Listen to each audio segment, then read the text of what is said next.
Hey everybody, Mike Steele here with BBQ Champs Academy live show tonight. We are looking forward to having another great one. We got Mr. Bill Gillespie with Smoking Hogs Barbecue and Mr. Luke Darnell with Old Virginia Smoke. We're excited to have both of these on. Guys on. They're very, very good friends. I'm sure there'll be a little trash talking between them, and we'll get a chance to talk about the release of Bill Gillespie's classes this past weekend. We're excited to have another cook up on the East Coast. Luke was really our first East Coast cooker that we released last year. And now we got somebody up in the Massachusetts area. I hope I got that right, Bill. So we had a fun time filming that.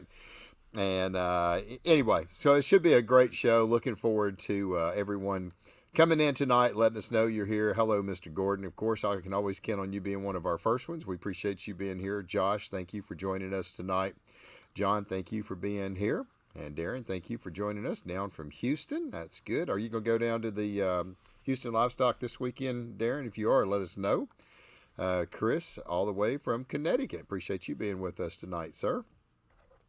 We had a good time doing a little cook-off here close to our backyard. It's Blanchard, Louisiana, about 20 minutes from the house, and it's next town over. And we had a good time. One of the best promoters in barbecue, Mr. Shannon Wall. Absolutely love this man. He will do any and everything it takes to make the cooks happy.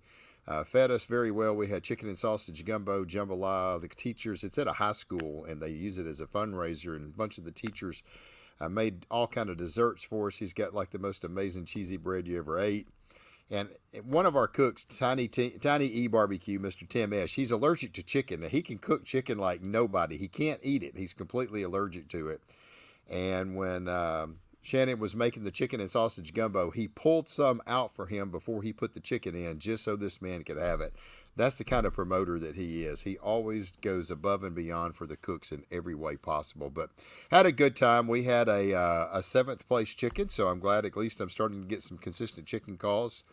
And I had a fifth place fifth place brisket.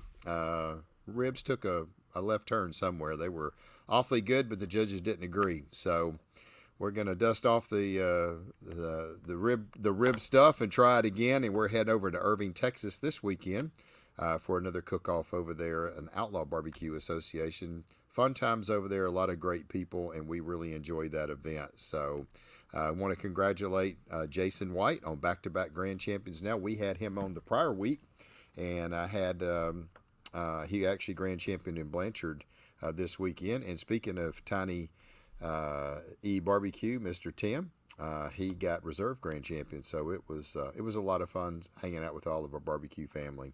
Got a few more folks coming in here. We got John from Alaska. All right, that ought to be nice and cool up there.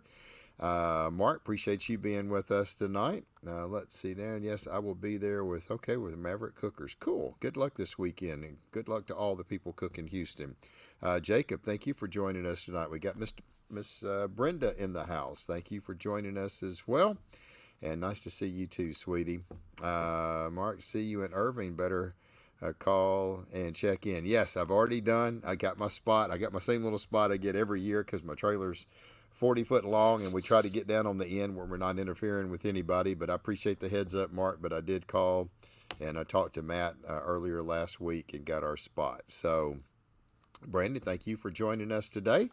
Mr. Steven, hey Mike, ready for a great show, Saginaw, Texas. See y'all in Irving to defend my trophy. Awesome, dude. That's going to be great. So, looking forward to hanging out with you, Steven. He's a barbecue champ alumni, and he has taken some classes and has done incredibly well. And I just tell people a lot of times, like, man, if you just want to see what these classes can do for you, go check out some of the students that have taken them, that post about them. And man, they're far and wide. It's not just the cooks in Texas that call us. I mean, we got people all over the United States calling us and asking about that. James, we appreciate you being here. Good luck in Irving. Thank you, sir. Michael, appreciate you joining us. And who else we got? Got Tim from Ohio. Thank you for being here. Got Mr. Rick Mell. Hey, buddy. Got a chance to hang out with Rick and his lovely wife, Melissa, this weekend in Blanchard. They made the trip over. And Rick, are you going to be in Irving this weekend, brother? If you are, let me know. Look forward to seeing you guys again. So Uh, Anyway, as you come in, just let us know. We've got about 28,000 folks on here so far, so we're going to see if we can get to 30,000. If we are, we'll kick this thing off. Just giving a few more minutes for folks to join us. Okay, good, Rick. We look forward to hanging out with you. We're going to be coming in on Thursday. Probably going to try to get there around on 11:30, 12 o'clock, beat the traffic, so we can go over there and enjoy some of the great food there in Dallas. Anyway, Matt, thank you for joining us as well. Without further ado, we're going to go ahead and kick this off. We got some great guests tonight. Our first one is no stranger to barbecue, Mr. Bill Gillespie with Smoking Hogs Barbecue out of Middleton, Massachusetts? Middleborough, Massachusetts. Did I get that right? No, not at all. No. Oh, come on, man. It's Massachusetts, right? No. Remember, Massachusetts. Whatever. It's all the same. I'll get Luke on here. I mean, if anybody, I had to get Luke in here just to interpretate some of these words for me. I'm going to go ahead and bring him in right now. Bill, what do you think, Luke? I mean, is he a little crazy on these deadgum pronunciation of Massachusetts? There you go. I think it's hilarious him trying to correct anybody pronouncing anything. That's true. That's well spoken. It was funny. I mean, we was in the middle of the class, and he was like, "Yeah, we're gonna put some butter on it." And I was like, "You gonna put some what on it?" "We're gonna put some butter." Butter? Like, what in the world are you talking about? And That's it. Yeah, we're going. He said, "I got my garlic powder." I was like, "Your what powder?" So, I tell you what, we had an absolute blast filming Bill's class. We just released it, and his accent and my freaking Southern country accent. We got along so good, and the film crew, we were all just cracking up at him, and we would just like, "Say that again, butter, garlic," and it was just, it's so funny to hear how strong that accent is. Yep. And he told me, and this is how I found out about you, Luke, was when he said, I guess he had said, yeah, Luke wanted to know if he needed to come down and interpretate for me. And I was like, that's why I had to put that in the podcast on the little banner that I put out this morning. So, well, Bill, tell us a little bit about you and how long you've been cooking and stuff, man. And we're not going to talk about the world champions. He's got a few of them, but we're going to hold that off till the end. Yeah. But, I know your recent one was the Jack Daniel 2023 Chicken Champ. Yep. And tell us a little bit about Smoking Hogs, man. So I've been cooking competitively since 2005. I started my own team in 2008. So this is my 19th year cooking competitive barbecue. I've always been into cooking since I was a kid. I was in Boy Scouts, learning to cook over the open fire, cooking in my backyard. Stuff like that, going camping with all my friends. I was the one cooking over the fire and stuff. And it just kind of morphed into this. I started working for a company. A few of the guys there were into competition barbecue. They just started out, so they invited me to come along. So my first one was down Cape Cod, 2005. I entered into the anything but category, and I got 4th place, very first contest, and I did a grilled salmon. Funny story about that is I just talked to one of my old teammates. His wife found the score sheet for that contest over the weekend, and she's sending me the copy of it so that I can have just for my records, Wow. Very, very first contest. And, it's not that it means it's kind of nostalgic, right? Oh, yeah. So, yeah. Everybody likes to know how they did the first competition. So, yeah. And they have the score sheet from something that long ago. That's pretty cool. So, yep. Wow. So how many cook-offs do you typically do in a year, Bill? What's your normal 20, 24, somewhere around that. Yeah. You're cooking quite a bit then. That's pretty good. That's pretty good. So we've been talking a little bit about Luke. Luke, go ahead, and you're laughing a little bit about that. Let's hear what Luke has to say. Oh, nothing. I'm just surprised he said 4. 4. Four. There we go. There we go. Yeah, it hurts my mouth when I try to pronounce the R's. I can't even say R right. Yeah, we had some people on here already getting on here. James said, Mike, get them to pronounce some Cajun words. So, is it Louisiana? Is that how you say it? Yeah, well, yeah, Louisiana. That's it. But we need to get some of the Cajun, like the Thibodeaux and the Boudreaux and stuff like that. Yeah. So Thibodeau. anyway, yeah, that's it. Anyway, well, what do you like? You're way up in the Boston area and all of Yep. that. I mean, I've often wondered like flavor profiles. That was one of the things that we like to talk a little bit about the show. So Hmm. like, like in Texas and Louisiana, it seems like they're like kind of a little savory, little sweet, Yep. no heat, no tang, no vinegar, no nothing like that. So Yeah. and we'll talk about your stuff as well, Luke, but since I've got Bill on, like what is Yeah. it that they really like up in that Uh, area? Is it completely different than what we've got down here? it's similar to a Kansas City style. So like that sweet kind of, sweet with a little bit of heat to it. It's yeah. I mean, we really don't have a style. I mean, it's we're not known for barbecue. We're known for more seafood, Lobster. lobster. you know, I mean, when when barbecue restaurants started opening up, people would think they'd walk in and like, oh, where are the hot dogs, hamburgers, and steak tips? That's what they're thinking barbecue is, and it's like, no, it's ribs, brisket, pork, stuff like that. But Right. no, I'd say our profile is very similar to Kansas City. Okay. Okay. All right. What about you, Luke? What's the running stuff there in the Virginia area? It's a little bit all over the place because you have stuff coming down from the north. You have stuff coming up from the south. So you kind of got to be a chameleon a little bit in this area. In that, in this past couple of weeks, I went way far south, and been a long time since I've been down there, and I didn't adjust really. It was supposed to be super sweet down there, and I didn't pay attention to myself. And we're getting ready to cook this weekend, and me and my wife just had an argument in the kitchen about she wanted to make a change, and I'm like, well, why would we do that? And she's like, remember where you're going, dummy. And I was like, oh, okay. So yeah, so we'll go a little bit tangier on the western side of North Carolina this weekend, but Okay. and that's one of those things, and Bill knows this, even Hmm. though Bill is one of the people that taught me early on in my career to be, believe in what you're doing and Yep. make sure that travels. Bill is probably the best in barbecue in terms of not making drastic changes and sticking with what he knows works. Now Thank he you. will throw something absolutely crazy in there every once in a while, Yeah, it's true. but like the one day he thought he was going to do chicken breasts up in New Jersey, that was hilarious. And Yeah. he was bragging to me about them, and I was like, that's no good. Yeah. But he was one of the guys that taught me very early on. Stick with what works. It works. Trust it. What's up, Robert Smith? Hey, Robert, congratulations And on that world champion brisket, brother. Hmm. He got first place last weekend at the Nice. SCBA World Championship. All right, go ahead, buddy. yeah, he's really stingy with that information. You got to sign up first class, and but Bill is one of the guys that taught me that very early on.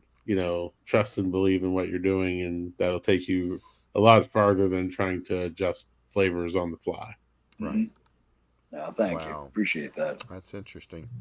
Yeah, I was kind of noticing, like in his class, some of the things that you do and some of the things that he does, and there was a few things that was kind of the same, but not very many of them was the same. So most of the stuff was kind of completely opposite. The flavor now, Bill, you've got your own line of rubs, Yep. and a barbecue sauce. Yep. And I will tell you, I was like amazed on some of the stuff that you was using. Pretty much, well, all of your stuff, and one of them, I don't remember. We don't have to really talk about which one it was, but one of the main meats that you cooked was just your one rub.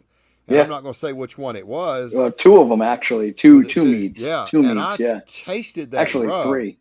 and I was just like, this rub is amazing. I mean, it was sweet. It was a little heat. It had the most amazing color that I'd ever seen, like in any kind of like the mahogany color that it turned it. Yeah. And it was very balanced, just a kiss of heat. It was savory and it was sweet all in one. And I was Sure. like, man, this is a pretty good rub. So Thank you. I've got it sitting over Yeah. here, and I so want to throw it on some ribs and try it, or Why something not? like that, and just see what it would do, because they kind of like that flavor profile down here. Mhm. So how did you get started in doing like your own rubs and stuff? I at the time before I had any sort of success, right? I got sick of buying stuff, and I'm like, well, let me just try to, make my own. And I dabbled in a bunch of them. I had like, I don't know, 4 or 5 different kinds for each meat and whatnot. And it just kind of over time, I just sort of tweaked them until I thought they would be worth something, and kind of went to market with it. And, I do use them in competition. I figured, well, if I'm going to come up with these, I got to use them. I got to show people that I'm using them, which I am, and we've been doing pretty well with them. It's starting to pick up a little bit. More people are using them. I'm trying to sponsor a few teams here and there. I'm not that big where I can sponsor 20, 30 teams, but we sponsor 2 or 3 teams a year, and so we're growing, and it's a slow process, because I can't dedicate all my time to it, because I still unfortunately have a full-time job. Yeah. Well, I know one thing: the rubs were really good, and they're Thank pretty you. complex, and even your barbecue sauce you've got, it was really good. And I can kind of see when you develop your own stuff, you're developing it for your flavor profiles that you like. Yep. And you can pack all that into one rub and not having to buy so many different rubs and stuff, Mhm. which is kind of a pretty unique deal. So, hey, real quick, I do want to make this announcement. I just dropped a post in the in the comment section. We're trying to get more and more people to switch over to our YouTube channel, and it allows you to go in and watch these things and not have to scroll through all of our Facebook stuff to be able to see certain episodes. So if everyone would go over there, I just dropped it in the chat. Go click that link, and it'll take you directly to our Facebook page. And if you would, go like and subscribe our page, or just subscribe to our page, and it'll give you a notification when we go live, and you can actually watch this on YouTube as well, and you can actually comment on YouTube just like this. I mean, here's one. You can see the little red. He's on YouTube, and if it's on blue, it's on Facebook. So anyway, wanted to drop that in, but if y'all would, go over there, plug us. We're just about at 1,000 subscribers. I checked it earlier. We was at 953. So if you haven't subscribed to our channel, well, we've got 4 of them that's already done it. So we're at 957. We're getting close to 1,000. It'd be nice. And anyway, we'll just kind of keep on rolling from there. Hey, I just want to say a shout out to John Long. He lives maybe right down the street from me. So he's, I think he's working the overnight tonight. I got you. Okay. Yeah, he's a good dude. Him and his son, Nick. There you go. Nick, he's 17 years old, and he's into competition barbecue, and he's having a ball with it. And I love to see that. So. Oh yeah, it's always fun getting the kiddos involved, especially at that age. So oh man. So Luke, what have you got planned? I mean, you got a pretty good schedule lined up for this year. Yeah, we're working on. I don't know. We'll probably cook a little bit more than we did last year, and we're working on doing some traveling contests. One of the things that Kim and I like to do are to travel around the country and cook in different parts. We've cooked in, I think, 31 or 33 states at this point in time. Wow, and that's awesome. So we just keep on going, and it's a lot of fun. We're looking at we're looking at a couple things out west, maybe trying to hit a Wyoming and Montana contest, and just some fun stuff like that. And one of the things we want to do this year too is get down to Texas and cook. Oh yeah. Whether it be KCBS or CBA, right? We'd love to go down there and do it. Yeah, that's what's Jeff saying there. Would love to see Luke come to the Connecticut BBQ Challenge. It's the second weekend in July. There you go. The 13th and 14th, I think. It's just north of Hartford, Connecticut. Where? North of what? Hartford. Hartford. There you go. Bill. You'll have to spell that out. North of Hartford. Yeah, it's A-H. A-H-A-H-T. Hartford. Thank you, Luke. Hartford. Thank you for straightening him out on that. I didn't quite understand what that one was. Yeah. I had to do it at one point. Yeah, I'm still trying to get over the barbecue. He doesn't say barbecue very well, so No, it's barbecue. barbecue. That's got a strong. Someone's making fun of my lazy river incident, Daniel.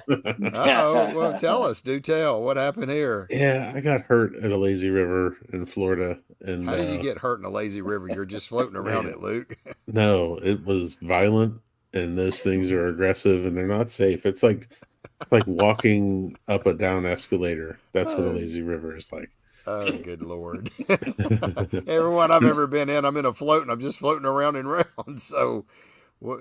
That's hilarious. No, Jeff, I'm going to try and get up there, bud. We'll see what we can do. Okay, Hoffert. Oh, that's how he's saying it. Hoffert. Close. Close enough. But no, back to Bill's rubs and stuff. They're super popular, especially up in that area. Mm-hmm. And when you go up there and cook and just seeing guys come up, and asking Bill if he's got any for sale or stuff is pretty awesome. That's good. That's good. Well, yeah, Bill, trying to make a name for myself, Yeah, ask Bill about the Lakeland Indoor incident. So what you got going on there, Bill? Lakeland door incident? Did you run into a door? I think I did. There might have been some beer involved. It's always beer involved. Yeah.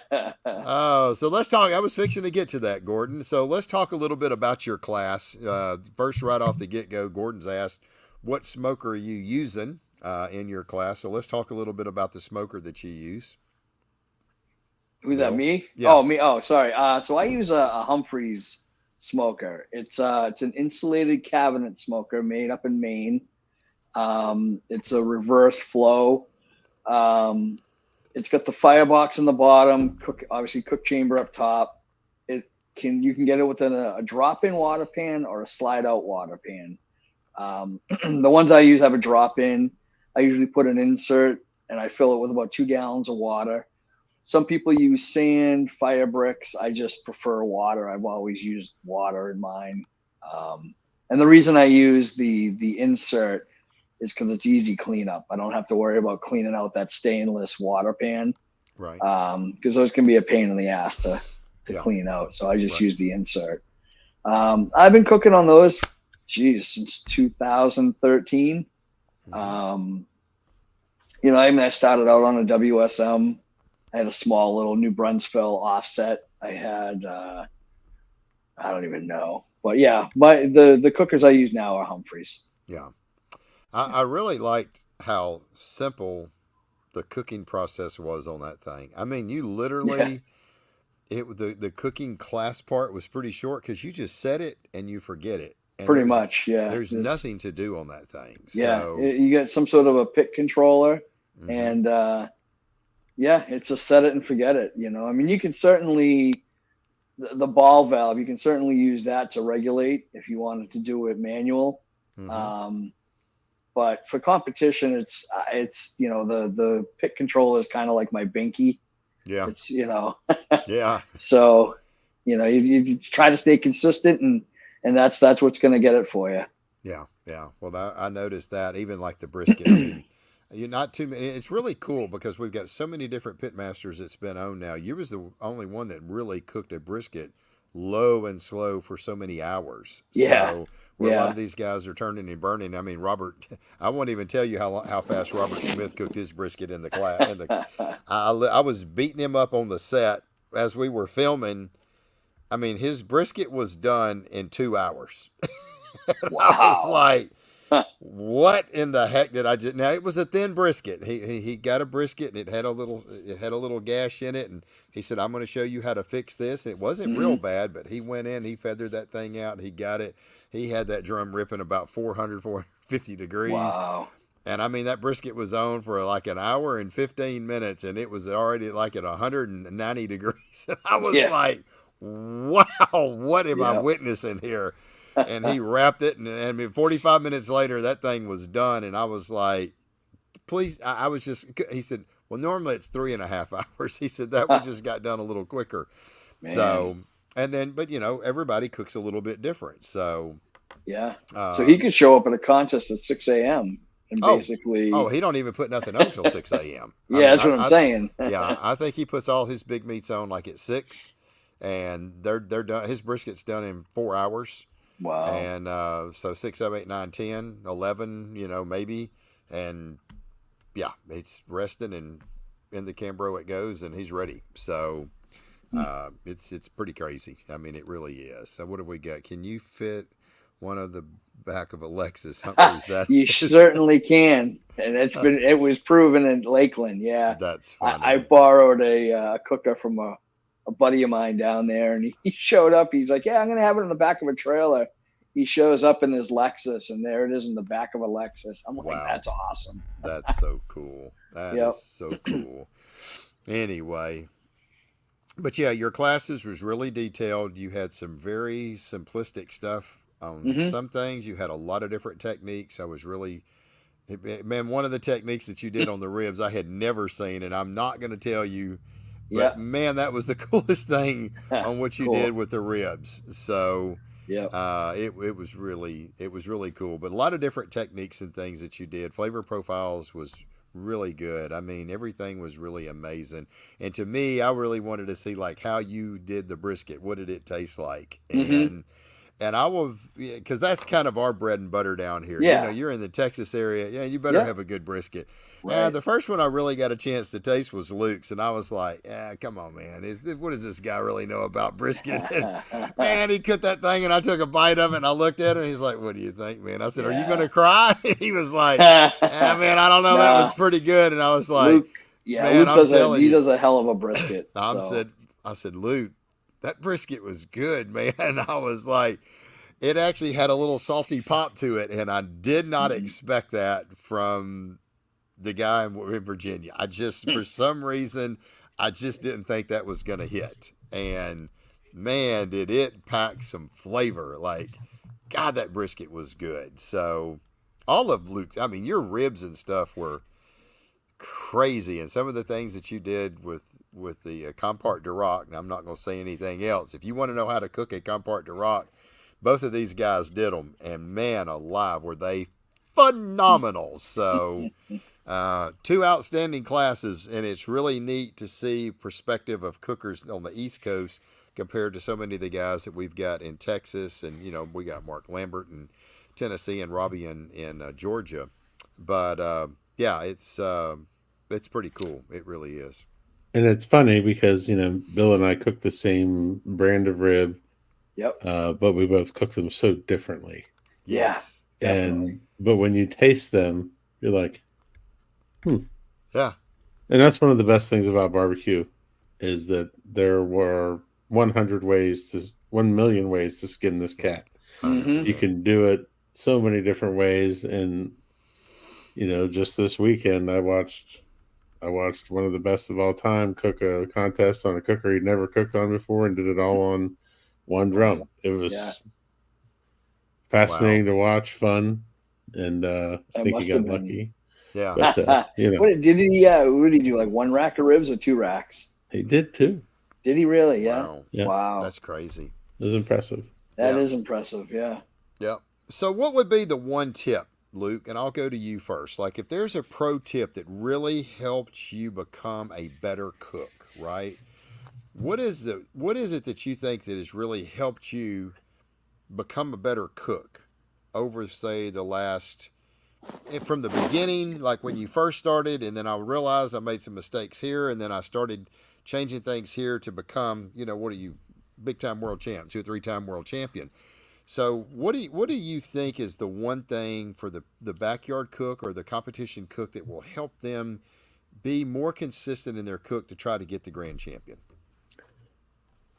Cooking it till it's done. Tenderness. And okay. Getting to the right tenderness, and that can vary. That's why you can't cook to a number, right? Mm-hmm. You know, if Bill cooked his pork to as hot as I cooked my pork, he'd have Yeah. he would Mush. have a snowball. Right. I Right. mean, because he's cooking at a lower temperature, his finished temperature is going to be lower. Right. Thermodynamics. So it's cooking until it's done on your cooker at your temperature, and knowing that, and not being not being beholden to the number, and being beholden to the probe tenderness. That was the number one thing that you know, and even still today, I fight that. We all fight that. You know, you look at that thermopen, you're like, I'm not there yet. It was done that Yeah. at that time last week. Well, sometimes it isn't. You know, so Right. Right. um, yeah, that's just the way to go. You know. Right. Right. Wow. Okay. So tenderness is the big thing that helped make you more consistent. What about you, Bill? I'll kind of piggyback on that, but I'll say practice. Wow. When I first started, and I mean, I was out there every weekend practicing, and you're not going to get it right until you're practicing every weekend, and yeah, basically practice until you can't get it wrong, Hey, I like that. I've never heard that. Yeah. And it's just everybody's looking for that magic little pill, to get and it's not It out doesn't there. exist. It doesn't exist. Yeah. You got to put the time in. It's not going to happen overnight. I started competing in 2005. I didn't get my first grand championship until 2011. Right. There's 6 years of, you know what I mean? And trial and error and figuring it out. Yeah. and that's what it is. So if there's one thing I could tell the backyard guy, or even the seasoned comp guy, just get out there and practice. If you get a free weekend, throw some chicken on, practice some chicken, rib, whatever. It's just like like these pro athletes. Right. I mean, so. Yeah, 100%. How you say backyard? Backyard. Backyard. Yeah, Luke's having a little fun with you over there. So that's really good advice. Cook it enough that you can't get it wrong. I've never heard of that, but that is really something that's very good. I mean, that's probably some of the best advice that you can get. So here's a question for you. So, and I'll start with you, Luke. A lot of times people are like, okay, I'm going to try something different. I want to try a different flavor profile. I want to try a different rub. I want to try a different injection, maybe both. Do you practice that at the house and try it yourself? Or do you kind of put in your head, okay, I think these would work pretty well together. I'm going to go to a cook-off and go cook it. That's what I do. I don't ever practice a recipe. I take it to a cook-off. I think this will work together. I'll go try it and see how it does. Yeah, I mean, we lose Bill. Yeah, he decided to take a hiatus on us. He'll be back. Man, that's a really, there are some people who just don't practice. You just said you don't practice. A lot of my good friends don't practice. I spend pretty much all of November, December, beginning of part of January, not necessarily practicing, but playing with new flavors and playing with new things and new techniques and trying to, really see if there's something new that I want to do. Right. And sometimes we all get it. We all get that wild hair when you're at a contest and you're like, I'm going to throw this out there and see how it does. And you usually regret it. Right. Bill said that his computer just went nuts. I'm not sure what that means, but he'll be back. He'll be back.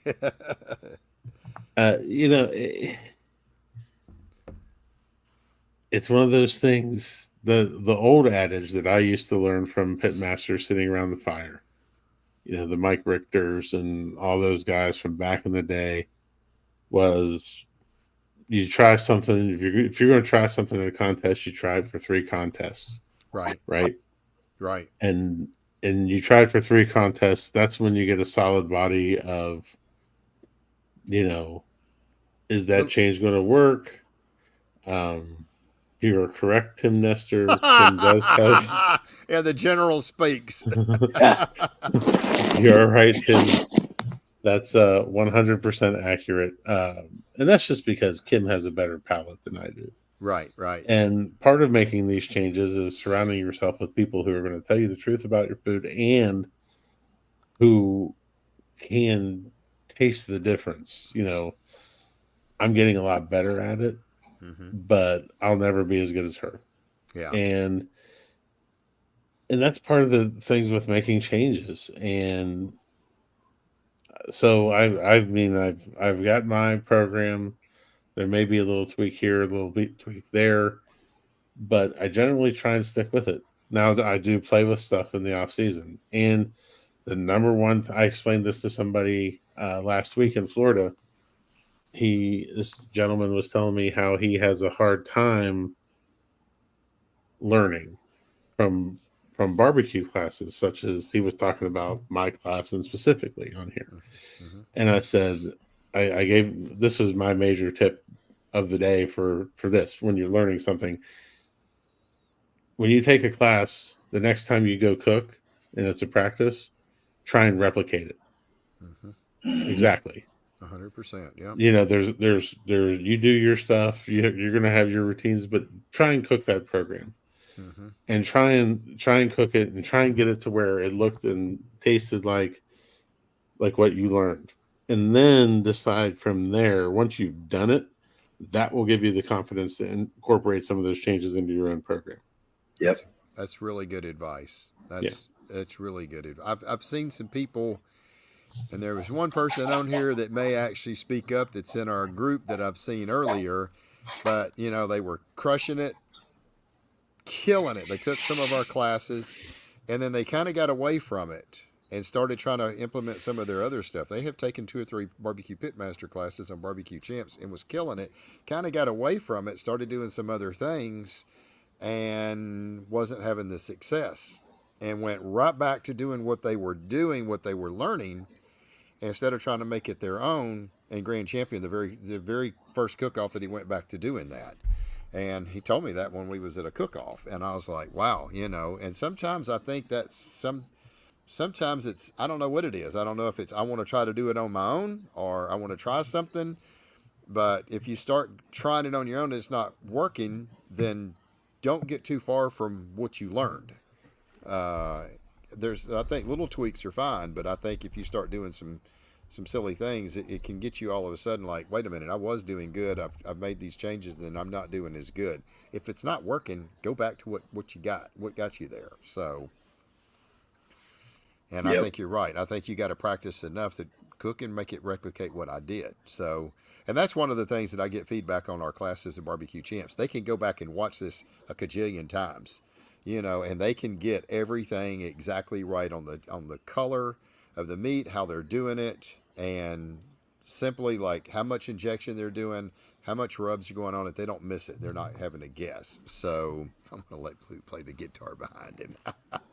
Is that Joe? What's going on, Joe? I got to get Joe. I'm calling you, brother. I got to get you on our podcast. So, yeah, he would probably cut some tunes. I mean, I heard the rapping after it was over. We got done with his class, and that is, man, he got in here, started rapping for us, and we were cracking up.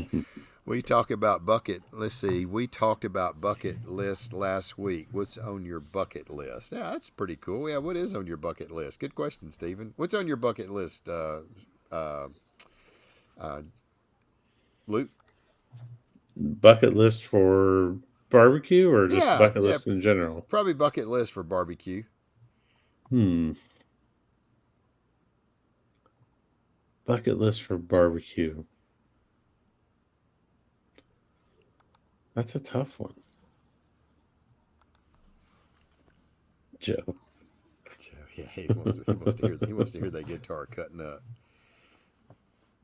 up. Bucket list for barbecue would be probably cooking a class or cooking a contest in Europe or in Australia or New Zealand. I think traveling outside of the country and being able to do that and meet people from all around the world and share, compete in Alaska. Yeah. That was somebody was trying to get me out there a few years ago, and then COVID happened.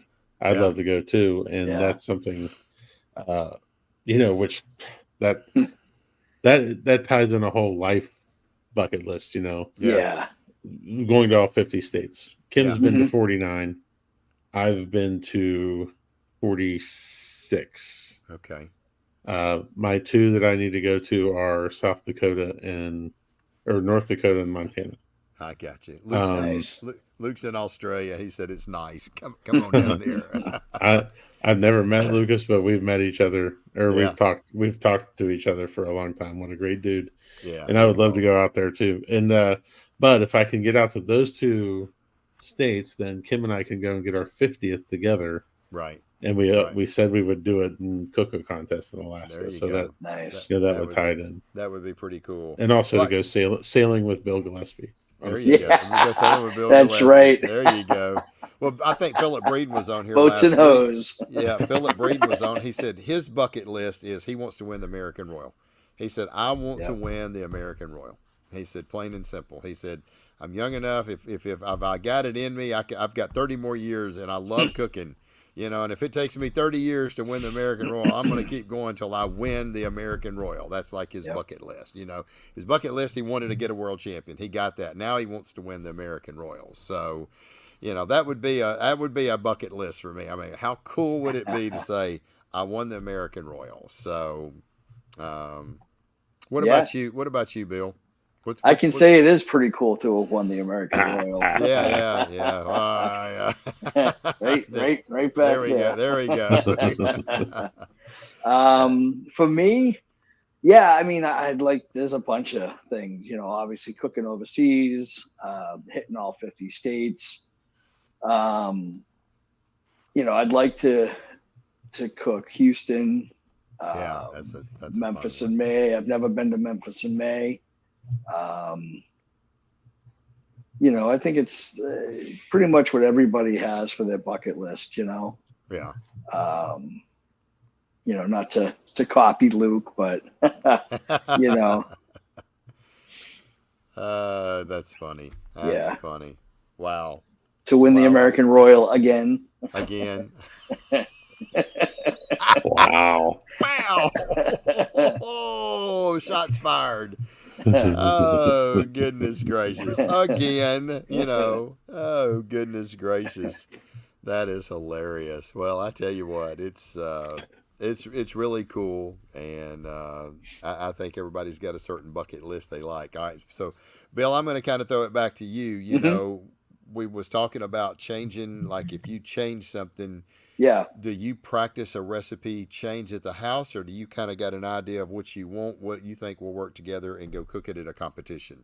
Sometimes I don't have the time to do it at the house, so I'll do it at a contest. Okay. With mixed results, sometimes it does well, sometimes not so well. Right. And my wife hates when I do that. She's like, why are you doing this at a contest? I'm like, well, because I don't really have time to do it at home. So, right. It's kind of risky, kind of ballsy, but sometimes you got to do what you got to do. I think so. I mean, to me, I've always looked at it like, it doesn't matter what I think. I think it's great. Right. It matters what a judge thinks. So I remember the first time that I ever was, like you said, ballsy enough to try it. It was probably 5 years ago or so, and we went to a cook-off in Minden, about 40 miles from here, and I had a second place rib there the prior year. And I'm usually pretty good about, okay, I've got such good notes, I can go back and cook that exact same recipe. We'll see what happens. I do the same thing with my brisket week in and week out. I've been cooking that same brisket since 2018. And so I told her, I said, well, I'm going to try a new rib recipe. And she was like, you had a second place rib here last year. Why in the heck are you changing? I was like, well, I don't know. I've came up with these rubs and they taste really good together. And I've got a new rub, a new injection, and a new sauce. And she was like, why? I was like, I don't know, because I want to try something. And a lot of times if I get a good recipe, I want another one in case that one would ever fall off. I've got one I can go back to. Yeah. And so I cooked the recipe, and I'd be dang if I didn't get a first place rib. And she was like, I said, see, I told you there's always room for improvement. Yeah. So. A few years back, Luke and I were at the same contest, and we were kind of struggling on pork a little bit.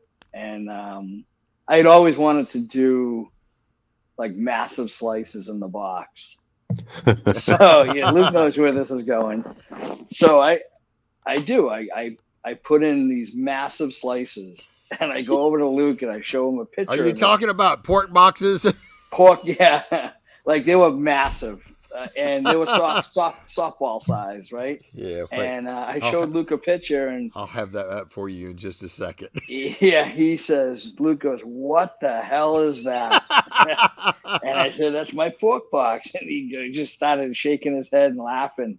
That's hilarious. And we ended up getting third place in pork. Oh my gosh. Yeah, and I'm like, all right, that's cool. So. Yeah. That's funny. That's funny. All I know is he sliced them dead gum money muscles, and I was like, holy cow. They were like this big. And I was like, are we going to go 3/8 inch? Man, them babies were a good half-inch thick. Half-inch thick. They were thick. And you bit into that thing. You grabbed that money muscle. It felt like you had a quarter pound of meat in your hands. So, yep.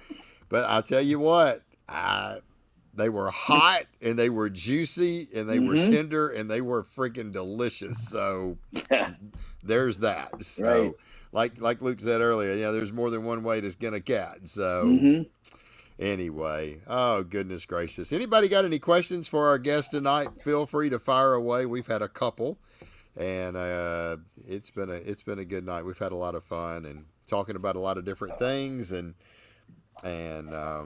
that's what I like about barbecue. Let's see. Can't wait to see you guys at a comp this year. That's from Bob Trappy.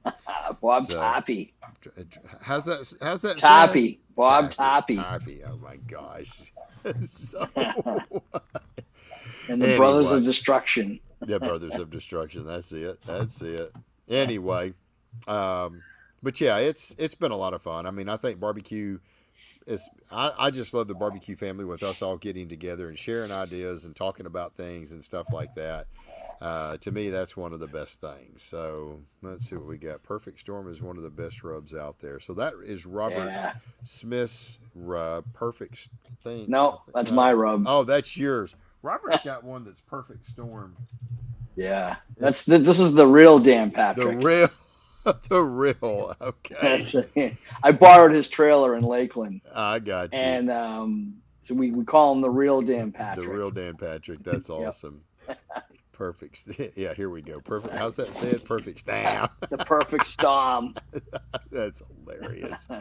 Looking forward to both of you guys coming to Alaska and compete. I have the equipment. Yeah, that's pretty perfect. Good.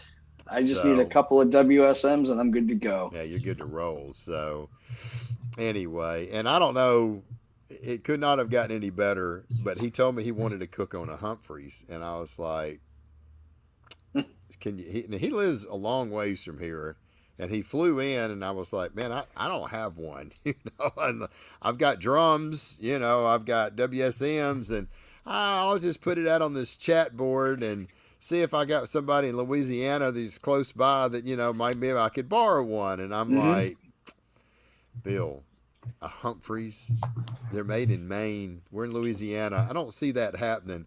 Man, he calls me up 4 hours later. Yeah, I got one that's about 15 miles from you in Stonewall. Yep. And I was like, what?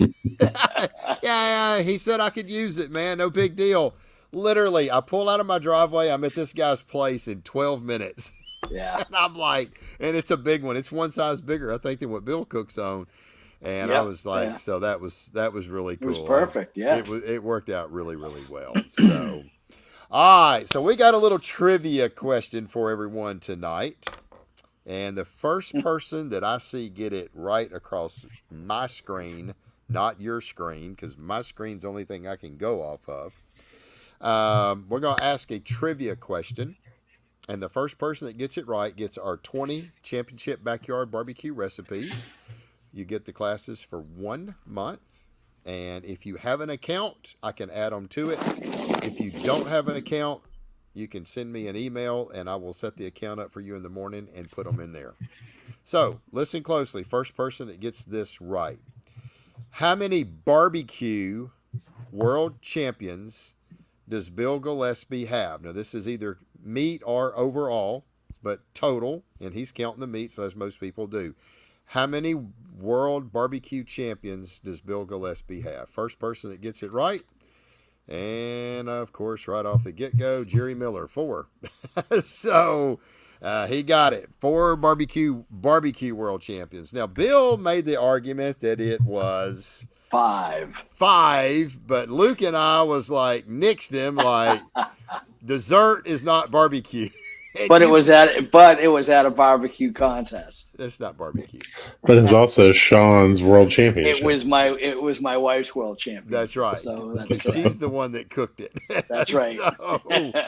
All right, Jerry Miller, I know you've got classes from us, so I will put our 20 championship backyard barbecue classes in, and everybody, man, we got a lot of people, 4 or 5. I got a lot of folks. Man, John's got you pegged, brother. You got 10. Someday. And Russell's got 40 on here. So, Bill, we did get a question earlier. We did. Sorry. Yeah. Was it when my computer like crapped out? What's Bill and Luke's favorite place for a competition? Oh man, that's Lake Placid. Absolutely. Right, hands down. Yeah. Yeah. Yeah. Lake Placid lost their organizer about a month and a half ago. Yeah, at the end of December, I think. Yeah. He was a really near and dear friend to both me and Billy. And, he was probably the nicest guy you'd ever meet. Like legit, he exuded niceness. I don't know if that's just an amazing human being. Yeah. And Dimitri will always remember you, buddy. Yep. That's something. Yep. Wow. Well, it's been a great show tonight. I really appreciate you guys being on. I hope, Bill, I'm going to give you a chance to any final closing thoughts. Once again, if you want his classes, I probably should have had this up on the banner more, but you can go to bbqchamps.com. You can go to Bill Gillespie, and it's right there on our homepage. He's got his full tell-all recipes with brisket, rib, pork butt, chickens. He shows you how to do everything from start to finish. Amazing processes, amazing techniques. Yeah, delicious food. So we've already got folks buying. Ask questions, I'll answer them. Yep, we've got his private Facebook page set up yesterday. So if you bought it, we already are getting you in. But go take a look at it, bbqchamps.com, and just scroll right down to the Barbecue Pitmasters, and you'll see his classes listed. Yeah. And he cooks on a vault type cooker, so any kind of backwoods, Humphreys, pit maker, I think they'll all kind of do the same for you. And if you've got a WSM or a drum or something like that, this guy's been cooking a long time.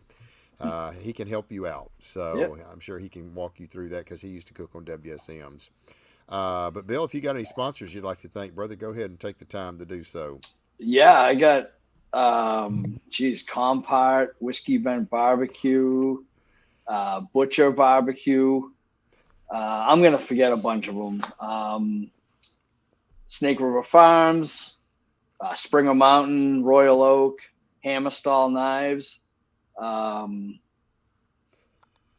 dropping the ball. I know I'm forgetting stuff. Jesus, the one and only Humphreys Smokers. There you go. See. But yeah, my products are available pretty much at any barbecue supply store. My website, smokinghogs.com. Give us a follow on Facebook, Instagram. There you go. On X. I think it's X, right? Twitter. Twitter. X, whatever it's called. Okay. Call it Twitter. Don't Twitter. Twitter. I do. I know. Yeah. I always call it Twitter. Yeah. Twitter. There we go. So we're out there. Hope to see you guys all out in the trail at some point. And if you're looking for his product, it's Smoking Hogs, HOGGZ. Correct. BBQ.com. Yeah, it can be BBQ or not. It doesn't matter. It'll get there. Yep. Yeah, you've got both. Smoking, SOMKIN, HOGGZ.